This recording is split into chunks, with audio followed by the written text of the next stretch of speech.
Not the bees! Not the bees! Ah! Good day, ladies and gentlemen. I am, of course, GeneralLotz. And you know, one thing about recording a bunch of videos like I do is sometimes you'll get your best records when you're not recording. You see, I recorded for about an hour, as of this recording the previous evening, and I actually got a random phone call from a friend who was transporting a hive of bees because he wants to sell honey to make some money. Hey, that kind of rhymes. And it was really quite amusing because the bees were starting to escape. And that was bad. Because driving around with bees escaping in your car is not fun, and it was quite amusing. Too bad I did not have the microphone turned on when I was recording. So, yeah, that was most unpleasant when I discovered that. It was actually during the latter part of that hour of recording that I was like, wait a minute, is this recording? Because I'd been recording some footage for a review. Just beforehand, I was like, wait a minute, is it recording? I hope it is. Nope! It wasn't. Wonderful indeed, ladies and gentlemen. Wonderful indeed. So, yes, that is one of those aspects of recording that is quite annoying. That's not the first time that's happened, but usually whenever I record a really good episode, it wasn't recording at all. So, yes, the bees. Bees escaping in your car, it does not sound very pleasant. Now, I'm not a big fan of bees. Now, I'm well aware of how important they are to the environment. Something like 90% of all plants are pollinated by bees, and that if they all died off, that would be terrible.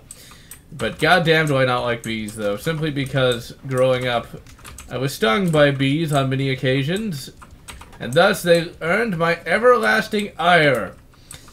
Still, though, yeah, I cannot imagine trying to transport bees while trying to drive. Driving is bad enough as it is, much less where they're trying to... well, actually, from what I've heard, honeybees, which is what those were, don't sting you unless absolutely necessary, because that will cause their demise if they do. So, yeah. I guess that's something, but I just am not a big fan of bugs or insects or whatever you want to call them.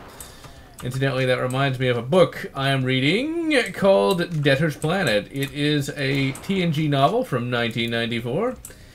I'm trying to remember if I mentioned this in the first episode or not. I don't think I did.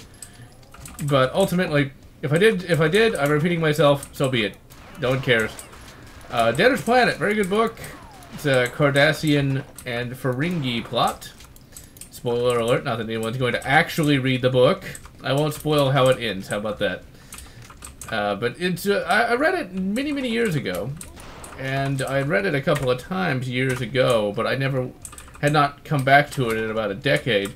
Coming back to it now after the horridity of Star Trek Discovery. Oh yeah, there's plenty of Star Trek Discovery ranting as well. That sadly you guys missed. But hey, there's going to be a whole review series based around that, so don't feel too bad. But yeah, reading real Star Trek is quite enjoyable. And it just goes to show you how horrible STD really is. You know, the big problem with STD is the fact that it might as well just be called Star Trek Burnham, because that's the only character in the entire goddamn show. And it really is the only character in the entire show. Burnham is the only one that does anything. There's no bridge crew characters or anything. And when I say that, you're like, oh, come on, you must be You exaggerate, sir. Sadly, I am not exaggerating. I am telling the truth when I say there are no bridge characters. Literally, nobody on the bridge even has a name. I'm not even joking. They don't even give them names. It's like, they're just there. Really, let me put it this way. Every character, well, every person in that show is just there. They don't do anything. They barely say anything other than "I, sir." And that's it. And I have no idea. Well, actually, I do know why some people must like the show.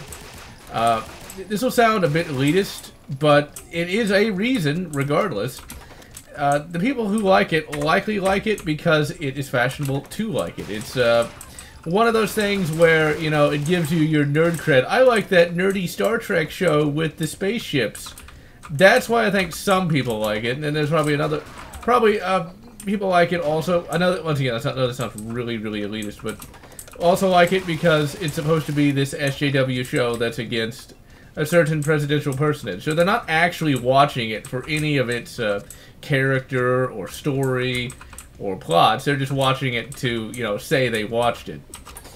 That's the only thing that makes any sense, because the general audience, unfettered by any sort of political desires, is not going to like the show because there's no good characters in it.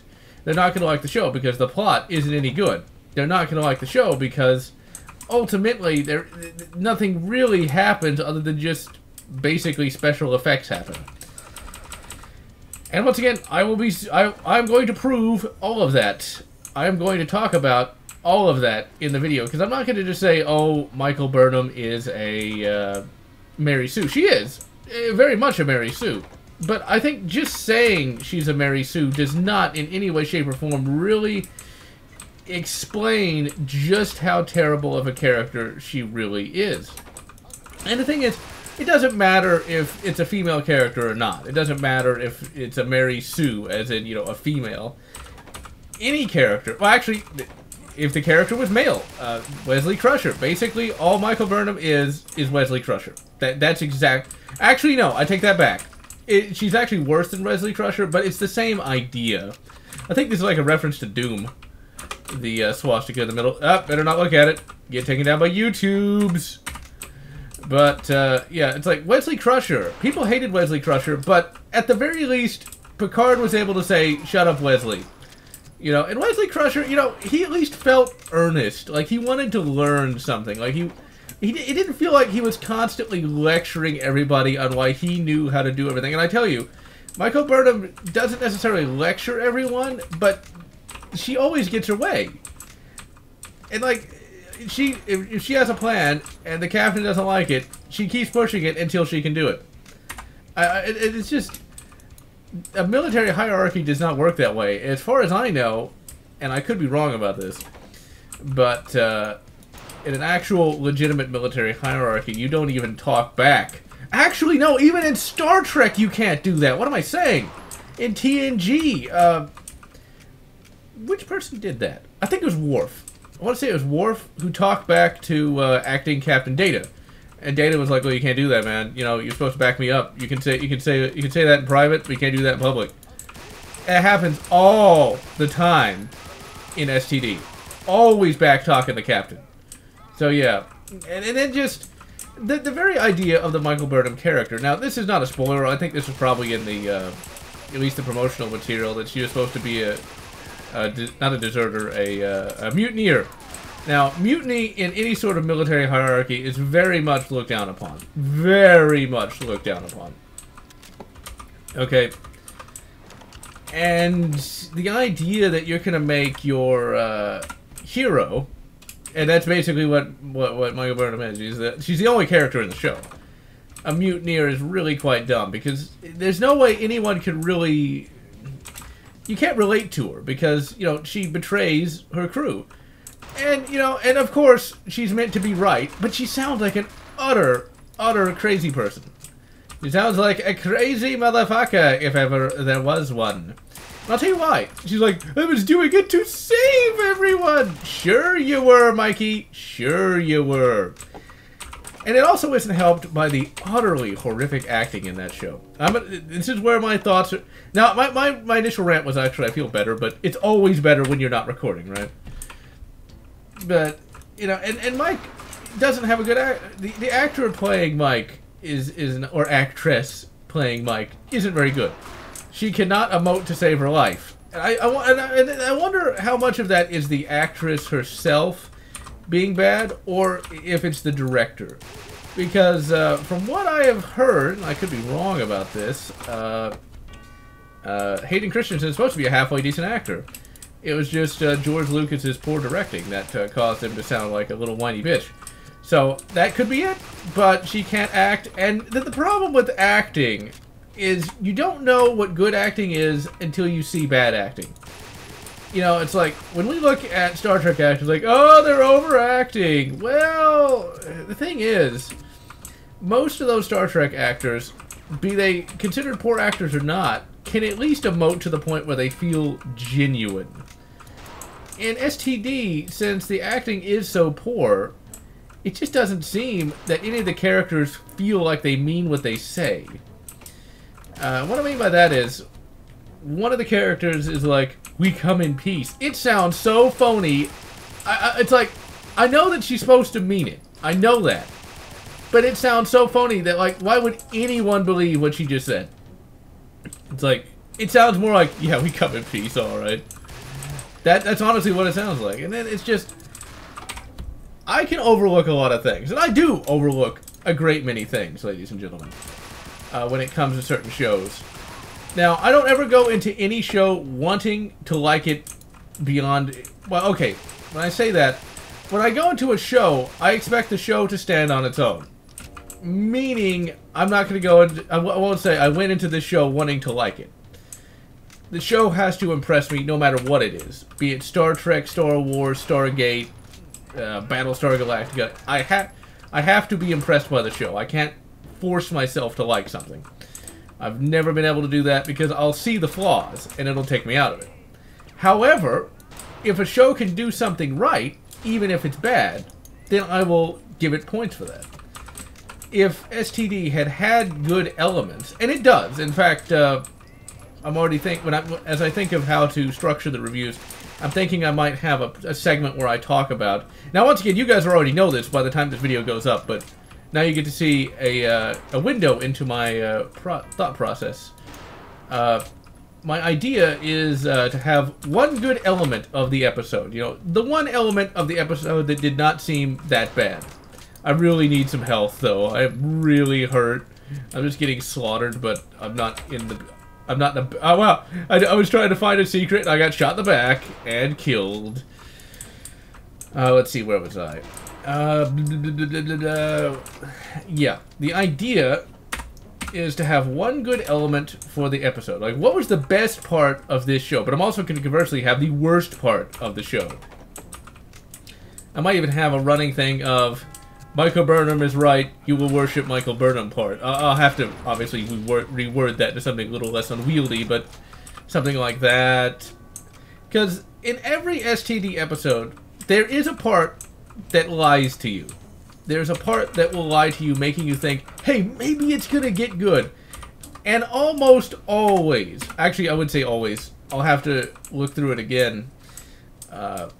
Now, as of this recording, a week from now, I'm going to start getting to work on the actual series. Because I have to watch the whole series again. I have to watch the episode, then write the script, and then, you know, record and get all the rest.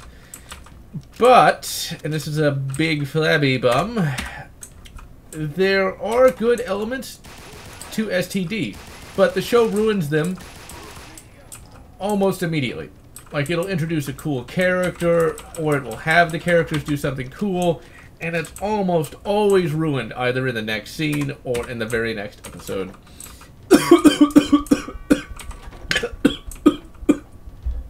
Excuse me.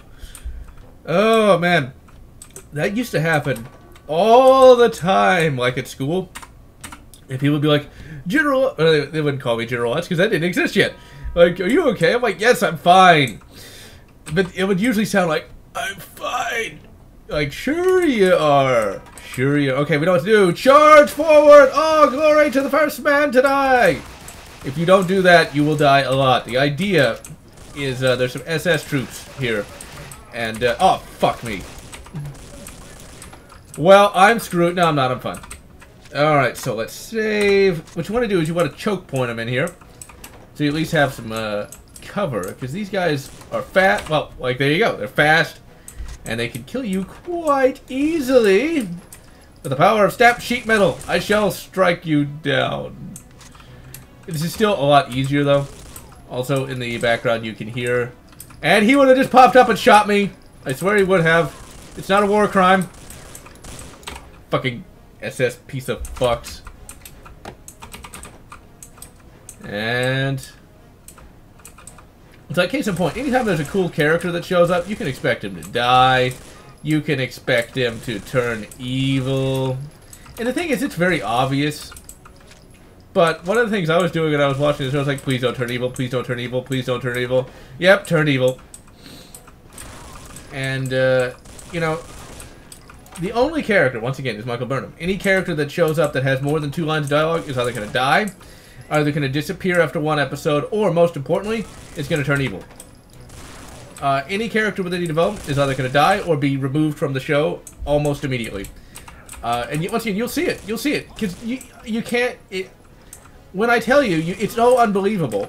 Okay, let's save. This is going to be one of those we have to save after every time we kill one of these guys. It's so unbelievable that you can't... that just talking about it does not do it justice. Brilliant! Because, like, you wouldn't believe that they would do what they do. Oh, shit. And see, and really, the political stuff that's in the show almost doesn't matter. It almost pales... well, as far as I'm concerned, it pales in comparison to just the poor writing. And the pacing and everything else. So it's like, yeah, it's there, but is that the worst part of the show? And for me, it just isn't. It really isn't. Ironically enough, when it comes to characters, I would say that it suffers from the same flaw as Ash vs. Evil Dead. Now, I have heard that in Season 3, which, as of this recording, I haven't watched, although I do intend to watch it fairly soon, Ash vs. Evil Dead in Season 1 and 2 suffered from the same problem. There's only 3 characters in that particular... 4... Okay, there's more characters in that show than I might otherwise think of at the moment, but ultimately, any character that's not Ash is pretty much going to die pretty quick. And they will spend a lot of time developing characters in Ash vs. Evil Dead only to kill them off in a ridiculous manner. The thing is, I know that that's what Evil Dead, the movies, were all about, but what works in a movie does not work in a television series, because it's completely different. And I do remember saying this last night, how a TV show lives and dies by its characters. We all know what the Enterprise looks like from the original series, but we remember the original series so well because of its characters. We remember Kirk, we remember Scotty, we remember McCoy, Sulu, Uhura. I could not pronounce Uhura, and I can't for some reason whenever I record. Chekhov. Everyone knows it. These are American institutions. Nerdier people will know who Picard is, Data is. They'll know who Wesley Crusher is. A lot of people know who Wesley Crusher is. It's like, you have all these characters. Yes, the ship is important. Yes, the plots are important. But many people remember that. Everyone, pretty much, around the world knows who Spock is. Everyone. There is no Spock in Star Trek Discovery. There is no breakout character. They desperately want Michael Burnham to be this breakout character, but there's no reason to like her. She doesn't do anything cool. And that's the thing. They're trying to force this character to be cool without understanding why this character should be cool. And that's the thing. We like Spock because of what he does. We like Spock because we can contrast him with all the other characters. But there's no other characters to contrast with Michael Burnham because there is no other character. You know, what they also try to do in Star Trek Discovery is they try to make everybody horrifically unpleasant. And it's like, that's not good. That is not a good way to make you like this creator pet character that is Michael Burnham. You know, because the thing is, if we like Michael Burnham, we like him, or her I should say, because of what she does in comparison to these other characters. And if she doesn't do anything that amazing, or if there's just no other characters to compare her to, then it's just Michael Burnham doing everything, and it's not fun to see this one character do every single thing and get all the lines and get all the various action and things of that nature. And ultimately, it's just an overall unpleasant show because of that. You know, you wouldn't think they'd be able to break the mirror universe, but they break the mirror universe. The thing is, in this attempt, and there's actually an interesting bit of a fan speculation that they made the mirror universe episode, and the mirror universe episodes last way too. It's roughly half the fucking season. Okay, half the fucking season. I thought it was all about the Klingons. Why is the mirror universe so important now? And it's like, okay, when you have to use the mirror universe to make your universe seem better by comparison, that's just sad. That's just sad, ladies and gentlemen. And it's just... They also kill off way too many important characters. By the end of the season, okay, 15 episodes, by the end of that, there is one character. No, yeah, she doesn't get that much development. She's in the show a lot, but not really a character. It's like, well, wait a minute. If she's in the show a lot, how is she not a character? Well, she's in the show a lot, but we don't really know any backstory beyond like one line. So, okay. At the end of the season, there's a grand total of one character left, Burnham. Everyone else has either left the show or is dead. And it's really quite depressing. The one other character they really developed, only to kill off fairly quickly, I might add, was the Doctor character. He was cool. He was the most pleasant character in the entire show, really. And they fucking snap his neck. I know you might think, like, spoiler alert, but how many of you are really going to watch STD at this point after hearing about how shitty it is? And I'm just going to spoil it in the review anyway. And, you know, maybe you won't feel as bad as I did when you see it, because damn, ladies and gentlemen. And I'm like, it's like, imagine if you will, they did... Okay, here we go. Imagine if in TNG, now, after Season 1, Gates McFadden, the actress for Dr. Crusher, she leaves the show because I think she was pregnant in real life. I think. I'm not entirely sure. So she left the show, and she was replaced by Diana Mulder. Replaced by her for a little while. And then she came back. But instead of killing her off, it was like, well, now she is head of Starfleet Medical. And then it's implied she got bored with being head of Starfleet Medical, and I forgot where that key is. I found it almost immediately in the previous in the non-audio recording. But like, Diana Mulder is the new Doctor for a little while. Everyone hated her. She's not that bad, but her characterization is really bad. They went for like a... You know, she had some good moments. Let's put it that way. They wanted to try to make a modern-day version of Dr. McCoy. And like with so many cases, they don't remember... They forgot why Dr. McCoy was a cool guy. Dr. McCoy wasn't an asshole. He just could be kind of grumpy. Instead, they made Dr. Pulaski into a major league asshole, which did not go over too well with the fans. Probably one of the worst parts was when she was like really treating Data like crap. She was treating Data like some machine, and called him Data instead of Data. It's like, seriously, she's from the 24th century. Surely she's not so fucking backward she doesn't know how to... It's like, seek out new life and new civilizations to boldly go where no one has gone before. Unless it's something from the Federation, and then fuck that! We'll just treat them like shit. It's like, wait a minute, what? Oh yeah, STD does that all the time, but we're talking about TNG for the moment. Okay, now imagine if Gates McFadden wanted to take a break from the show, and instead of, you know, having her character become, you know, head of Starfleet Medical, they snapped her fucking neck. That would have been great, wouldn't it? It's so dark, man! They just totally killed her off, man! It's the greatest thing ever! But it's ridiculous. It truly is. And I don't foresee Season 2 getting any better. I've been brainstorming some ideas about the Klingons, which we will get to in the very next episode. Although likely by the time the next episode goes up, I will have already talked about this idea, but at least you'll see where it came from. And so, I am GeneralLotz speaking to you from the past! Wish you good temporal causality, or whatever makes you happy.